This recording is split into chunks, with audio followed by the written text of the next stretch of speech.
ஜேஇனா என்ன? ஜேஇ எதுக்கு யூஸ் பண்றோம்? இல்ல அது எப்படி படிக்கிறது? படிக்கிறன்ற யோசிப்போம். எனக்கு பிரச்சனையா பப்ளிக்கும் இருக்குல்ல. அப்ப பப்ளிக்கும் ஜேஇயும் நான் எப்படிதான் கோப் அப் பண்றது? இந்த மாரி ஏகப்பட்ட கொஸ்டின்ஸ் காமனா இருக்கும். இத தாண்டி நம்ம மைண்டுக்குள்ள ஏகப்பட்ட கொஸ்டின் இருக்கு. பாத்துரலாமா ஒவ்வொன்னா? ஃபர்ஸ்ட் விஷயம். இது எல்லாமே எந்த புக்ல நான் ஸ்டார்ட் பண்ணணும்? அண்ட் புக்குன்னு யோசிக்கும் போது தான் ஞாபகம் வருது. ஒரு நாளைக்கு நான் எவ்வளவு நேரம் பிராக்டிஸ் பண்ணணும்? பிராக்டிஸ் பண்றது சரி. அப்போ ஒரு மினிமம் டார்கெட்டா எவ்வளவு கொஸ்டின்ஸ நான் கம்ப்ளீட் பண்ணணும்னு நினைக்கிறீங்க? இல்ல. செல்ஃப் ஸ்டடி அலௌடா? நம்ம வந்து இல்லைன்னா இன்ஸ்டியூட் போய் தான் படிக்கணுமா? இந்த மாதிரி ஏகப்பட்ட கொஸ்டின்ஸ்க்கான ஆன்சர்ஸ் இந்த வீடியோல உனக்கு இருக்கு. So watch till the end. Welcome to Vedanta channel பசங்களா. நான் உங்களோட ஜனஸ்ருதி மேம். இந்த வீடியோல இந்த கொஸ்டின்ஸ்க்கான பதில் எல்லாமே உங்களுக்கு தெரிய போகுது. ஃபர்ஸ்ட் ஜேஇனா என்னன்னு பார்த்துடலாமா? ஜேஇங்கிறது ஒரு என்ட்ரன்ஸ் எக்ஸாம். இந்த எக்ஸாம் வந்து ஆல் ஓவர் இந்தியாவில் நடக்க போகுது. இதுக்கு மொத்தமா 300 மார்க்ஸ் இருக்கு. ஸோ இந்த 300 மார்க்ஸையுமே எப்படி எந்த சப்ஜெக்ட்ல எழுத போறீங்கன்னா எம்சிக்யூ டைப்ல இருக்க போது. சில கொஸ்டின்ஸ் வந்து நியூமரிக்கல் டைப், அதாவது ஃபில்அப்ஸ்ல இருக்க போது. ஃபில்அப்ஸ்ல பாத்தீங்கன்னா மொத்தம் வந்து 15 கொஸ்டின். ஸோ ஒவ்வொரு question 5 question from each chapter இருக்க போகுது. அண்ட் என்னென்ன சப்ஜெக்ட்ஸ் நீங்க படிக்கிறீங்கன்னா பிசிஎம் சப்ஜெக்ட்ஸ் படிக்கிறீங்க, பிசிக்ஸ், கெமிஸ்ட்ரி அண்ட் மேத்தமேட்டிக்ஸ். ஒவ்வொரு சப்ஜெக்ட்ல இருந்து 25 கொஸ்டின்ஸ் நீங்க அட்டென்ட் பண்ணும். ஸோ தட் மொத்தமா 75 கொஸ்டின்ஸ் ஃபார் 300 மார்க்ஸுக்கு எழுதுறீங்க. இதெல்லாம் தாண்டி இது எதுக்கு, அதாவது எதுக்காக நாங்க ஜேஇ படிக்கணும் அப்படின்னு கேட்டீங்கன்னா, நம்மளோட future or cultures or career இது எதா இருந்தாலும் சயின்ஸ் ரிலேட்டடா தான் இருக்க போகுது. அதாவது சயின்ஸுக்காகவே ஒதுக்கப்பட்ட இந்தியன் இன்ஸ்டிடியூஷன் சொல்ற ஐஐடி. ஸோ ஐஐடி 23 இன்ஸ்டியூட்ல ஜாயின் பண்ணணும்னாலும் சரி, 31 என்ஐடிஸ்ல நீங்க ஜாயின் பண்ணணும்னாலும் சரி, 26 ட்ரிபிள் ஐடிஸ்ல ஜாயின் பண்ணணும், ஆர் 40 கவர்மெண்ட் ஃபண்டட் டெக்னாலஜி இன்ஸ்டிடியூஷன்ல ஜாயின் பண்ணணும்னாலும் சரி, 7 ஐசர் இன்ஸ்டிடியூஷன் ஆர் யூனிக்கா இருக்க நைசர் இன்ஸ்டிடியூட். இதுல எல்லா இன்ஸ்டிடியூட்லயும் நம்ம போகணும்னு நினைச்சா கூட நம்மளுக்கு ஃபர்ஸ்ட் விஷயம் ஜேஇ மெயின் தான். அதை கிளியர் பண்ணா மட்டும் தான் நம்மளால போக முடியும். ஸோ இந்த இன்ஸ்டிடியூட்ல படிக்கணும்னு ஆசை இருக்கிறவங்க தான் ஜேஇ மெயினை அக்வயர் பண்ணுவாங்க. And first of all JEE மெயினை படிக்கணுன்றப்போ நம்ம எல்லாத்துக்குமே ஒரு விஷயம் தெரியும், ஜேஇயா பப்ளிக்கா? இது ரெண்டு எது இம்பார்ட்டன்ட், எதுக்கு நான் ஃபர்ஸ்ட் ப்ரியாரிட்டி கொடுக்கணும் அப்படின்னு சொல்லிட்டு. ஆனா ஒரு விஷயம் சொல்லிட்டா, இதை விசஸ்ன்னு பார்க்காம அதுல ஒரு பாகம் தான் பப்ளிக் அப்படின்னு பார்ப்போமா? எஸ். ஏன் தெரிஞ்சுக்கோங்க. ஃபர்ஸ்ட் ஜேஇ மெயினுக்கு நீங்க பப்ளிக்கு ஃபர்ஸ்ட் ஒழுங்கா ப்ரிப்பேர் பண்ணணும். ஏன்னா நம்மளோட கிரைட்டீரியா படி நம்ம ஸ்டேட் போர்ட் ஸ்டூடெண்ட்ஸ், நம்மளோட கிரைட்டீரியால 75% மட்டும் மினிமம் கிரைட்டீரியா கிடையாது. நம்ம ஃபர்ஸ்ட் 1% ஆஃப் ஸ்டூடெண்டா இருக்கணும் இந்த ஸ்டேட்ல. அதாவது நம்மளோட ஸ்டேட்ல டாப் 1% ஸ்டூடெண்ட்ஸோட லிஸ்ட்ல நம்ம பேர் வரணும். இல்லைன்னா நம்மளுக்கு ஜேஇ கவுன்சிலிங்ல சீட்டிங் கிடையாது. ஸோ அந்த ஒரு ரீசனுக்காகவே நம்ம பப்ளிக்லயும் நல்ல மார்க் எடுக்கணும், அதே சேம் டைம் ஜேஇலையும் குட் பர்சன்டைலோட வரணும். சரிங்களா? அண்ட் அதுக்கு ஃபர்ஸ்ட் விஷயம் நம்ம என்ன தெரியணும்னா, நம்ம ப்ரிப்பேர் பண்றது குவான்டிட்டி வச்சு கிடையாது. ஒரு நாளைக்கு நம்ம எவ்வளவு சம்ஸ் போடுறோம், ஒரு நாளைக்கு 100 சம் 50 சம் போட்டாலும் அது வேஸ்ட். எப்பனா உனக்கு ஒரு சம்மோட நாலேஜ் கூட ஃபுல்லா தெரியலனா.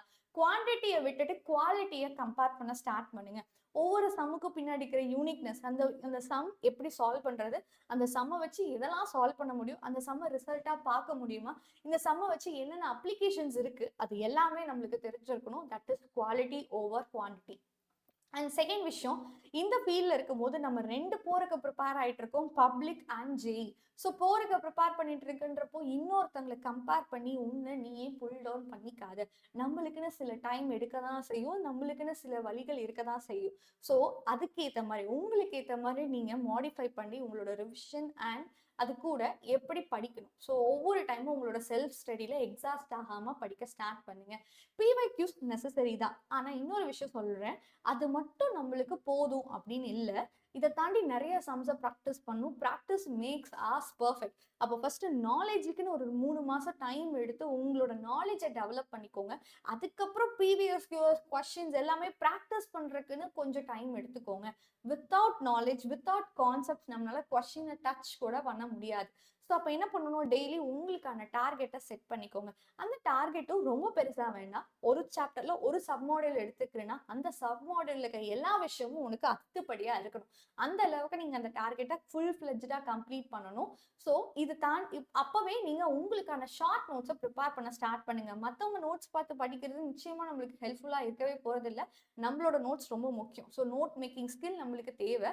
ஸோ ஷார்ட்டா நோட் மேக் பண்ண தெரியல அப்படின்னா அது கமெண்ட்ல சொல்லுங்க. ஸோ தட் எப்படி ஜேஇக்காக ஷார்ட் நோட்ஸ் ப்ரிப்பேர் பண்ணுவோம் அப்படிங்கிற வீடியோவையும் நம்ம போடலாம். இது கூடவே இது எல்லாமே முடிச்சுட்டு லாஸ்டா ஒவ்வொரு சாப்டருக்கான 1 பேஜ் ஷார்ட் நோட்டும் உங்ககிட்ட இருக்கணும். அந்த 1 பேஜ் நோட்ல எல்லா இம்பார்ட்டன்ட் ப்ராப்ளம்ஸ் அண்ட் எல்லா இம்பார்ட்டன்ட் ரிசல்ட்ஸ் அண்ட் ஃபார்முலாஸை நீங்க நோட் பண்ணி வச்சிருக்கணும்.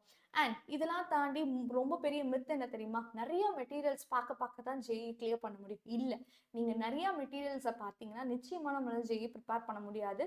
ஸோ ஒரு பர்டிகுலர் மெட்டீரியல்ஸை வந்து ஃபாலோ பண்ணி நீங்க ஜேஇ ஜேர்னி போகணும். ஏகப்பட்ட புக்ஸை ரெஃபர் பண்ணக்கூடாது. ரெஃபரன்ஸ் புக்னா ஒருத்தங்கன்னா ஒரு ஆத்தர் லைக் அந்த மாதிரி போங்க. ஓகேவா? ஒவ்வொருத்தவங்களும் ஒவ்வொரு டைப் இருப்பாங்க. எல்லா ஜார்னலையும் பார்த்தா நம்மளுக்கு மிஸ்டேக்ஸ் தான் வரும், ரைட்? ஸோ அதுக்கு தான் கோச்சிங்ல சொல்ற மெட்டீரியல்ஸை யூஸ் பண்ணிங்கன்னா நீங்க ஒரு கோச்சிங் சென்டர்ஸ்ல ஜாயின் பண்ணிட்டு அந்த கோச்சிங் சென்டர்ஸோட மெட்டீரியல்ஸ் யூஸ் பண்ணா நல்லா இருக்கும்.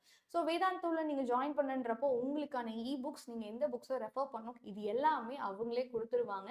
ஸோ இதுதான் நம்மளோட ஆஃப்லைன் சென்டர்ஸ். இந்த ஆஃப்லைன் சென்டர்ஸுக்கான name with your phone numbers இங்கே இருக்கு, சரிங்களா? ஸோ மற்ற கோச்சிங் சென்டர்ஸ்க்கும் இவங்களுக்கும் என்ன டிஃப்ரென்சஸ்? ஸோ இதெல்லாம் இருந்தால் மட்டும்தான் ஒரு கோச்சிங் சென்டர்ஸில் ஜாயின் பண்ண முடியும். நீங்கள் நினைக்கிற எல்லா டிக் மார்க்ஸையும் வச்சிருக்கிறது தான் வேதாந்து. ஸோ இந்த வேதாந்துக்கான ஃபர்ஸ்ட் விஷயம் நீங்கள் என்ன நினைப்பீங்க? ஒரு டீச்சர்ஸ் எந்த அளவுக்கு teachers is a part of learning. ஒரு டீச்சர் நல்லா இல்லைன்னா நிச்சயமாக அந்த சப்ஜெக்டை நம்மளால கோப்பப் பண்ண முடியாது, படிக்க முடியாது. அது உண்மை. அப்போ அந்த டீச்சர்ஸ்க்கு இங்கே மோஸ்ட் ப்ரியாரிட்டி கொடுக்குறாங்க. ஸோ நீங்கள் ஜேஇ அண்ட் நீட் எடுக்கிறவங்க எல்லாமே ஆல்மோஸ்ட் பயங்கர எக்ஸ்பீரியன்ஸ் உள்ளவங்க. இது கூடவே என்னதான் டீச்சர்ஸ் இருந்தாலும் ஃப்ரெண்டு மாதிரி நம்மள மாதிரி எல்லா சப்ஜெக்ட்ஸும் படிக்கிறவங்க கிட்ட நம்ம வந்துட்டு அட்டாச் ஆகி டவுட் சால்வ் பண்றது இன்னும் முக்கியமான விஷயம், ரைட்டா? ஸோ அதனால தான் உங்களுக்கு அகாடமிக் மென்டார் இருக்காங்க. ஸோ தட் அந்த அகாடமிக் மென்டர் எல்லா சப்ஜெக்ட் நாலேஜுமே உங்களுக்கு ப்ரொவைட் பண்ணுவாங்க.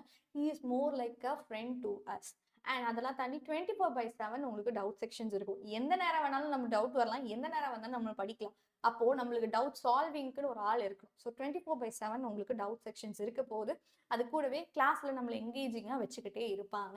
இது எல்லாமே வேதாந்தூல இருக்கிறனால ஹையா சீட்ஸ் ஃபில் ஆகிட்டு இருக்கு.